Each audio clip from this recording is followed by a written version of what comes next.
everyone, welcome back to my channel. My name is Anaksha Alamyan and in this video I'm going to talk about 7 ways how you can get the most out of your journal.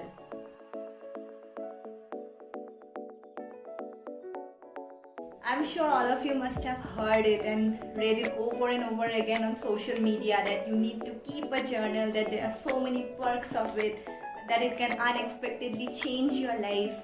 Well, I'm here to tell you that all of this is true.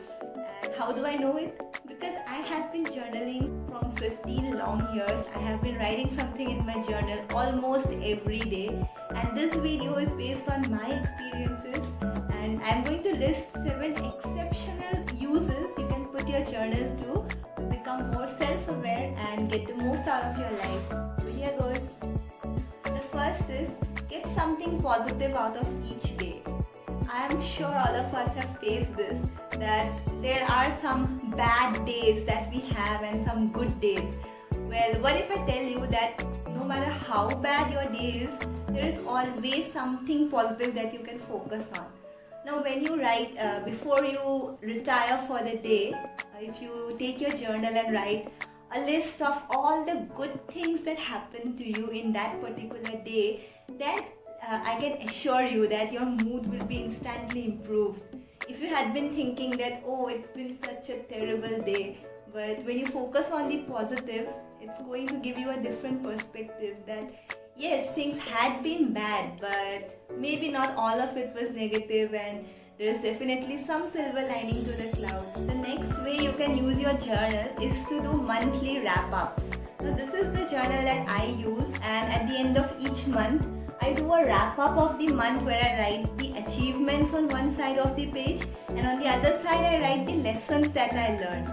So this helps you look back at the month that passed in a different perspective, and you can analyze all the things that you learned and all the hurdles that you crossed, and it helps you, look forward to the next month with renewed hope and a better perspective. The third way you can use your journal is by making a to-do list.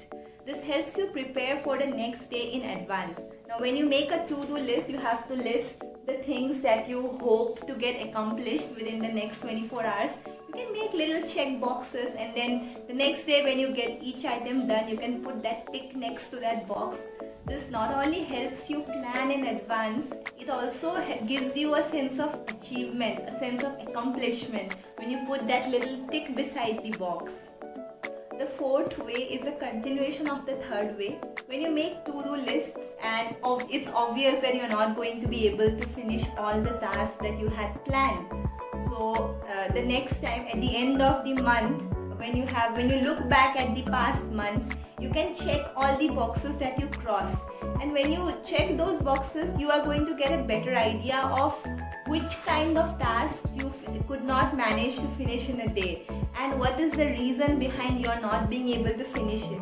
Is it because it's something that you don't enjoy, or is it because you had planned much more than you can actually achieve? Whatever the reason is, it's going to give you a different perspective. If the tasks are something that you don't enjoy, or if it's something very unproductive that's taking up a lot of your time, then you can outsource those works.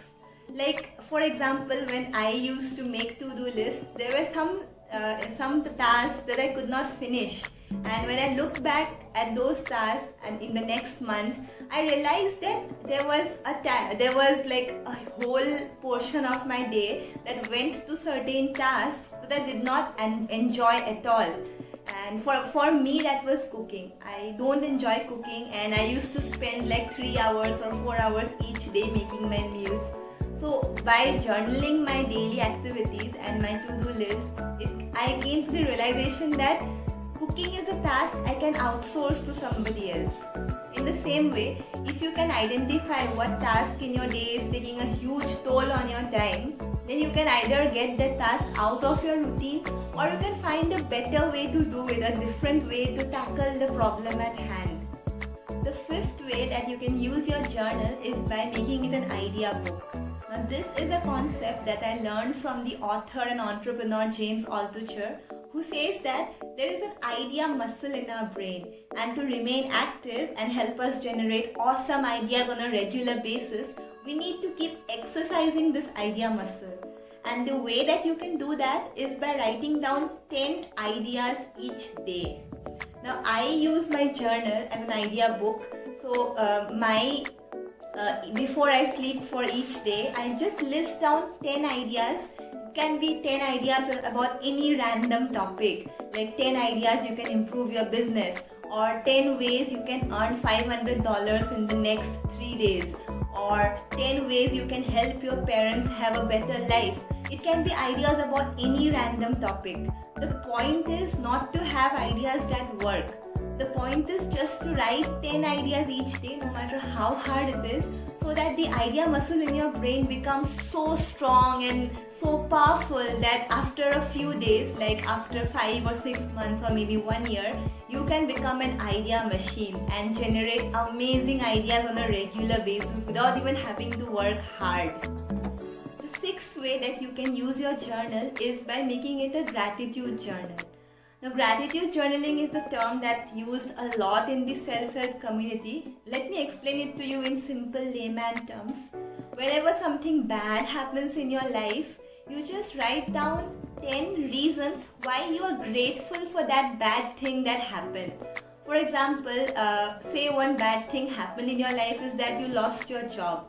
Now obviously that's not something anybody would be grateful for. But if you really put thought into it and really consider how it can actually be a blessing in disguise, I'm 100% sure you can come up with 10 ways, 10 reasons why you are grateful for this. So when you maintain a gratitude journal, it gives you a different perspective on the tragedies of your life, and you no longer consider yourself a victim. You can actually look at the positive side of everything bad that happened to you, and then you can use that as a ladder to climb on to the next level of your life, rather than wallowing in self-pity and being sad that, oh, my life is such a tragedy. I have been gratitude journaling for the past 5 or 6 months, and let me tell you, my whole perspective on life has changed. Whenever something bad happens to me, I always think of ways and how I can put it to best use, or how I can get the most out of it, or how can I not be a victim of this, but rather how can I be a survivor. The seventh and the most amazing way you can use your journal is to keep track of your little successes. For example, you can use it to keep track of your expenses so that you can have a better idea of how much you earn in each month and where your money is being spent. And you can also get a better perspective on how to increase your savings. Or if you are on a goal to lose some kgs in this particular month, lose some weight, you can use your journal to track your progress, like how much exercise you did, how many calories you had, or how many calories you lost during that time. So keeping a journal will help you track your goals better. So that brings us to the end of this video. I hope you learned something new, and I hope I was able to convince you why you should keep a journal. Trust me, I have been writing a journal for the past 15 years, and now I am so used to writing down my ideas and writing down the best part of my day that I really can't imagine my life without journaling. And if you are still skeptical, just take this challenge. Keep a journal, write down all the 7 things that I mentioned in this video. Just keep this habit for 30 days. Trust me, your life will change. After 30 days has passed, you can come back to this video and let me know in the comments how useful this was. And I'm fully 100% sure that it's going to improve your quality of living to a huge extent. So yes, that brings us to the end of this video. Thank you so much for watching. I'll be back again soon with the next video. If you have any questions regarding journaling or any other kind of questions that you have regarding this video, just let me know in the comments, and I'd love to hear your thoughts about this. So that's all for today, guys. Thank you so much for watching. If you enjoyed this video, don't forget to like, share and subscribe to my channel. And that's it. Thank you. Bye.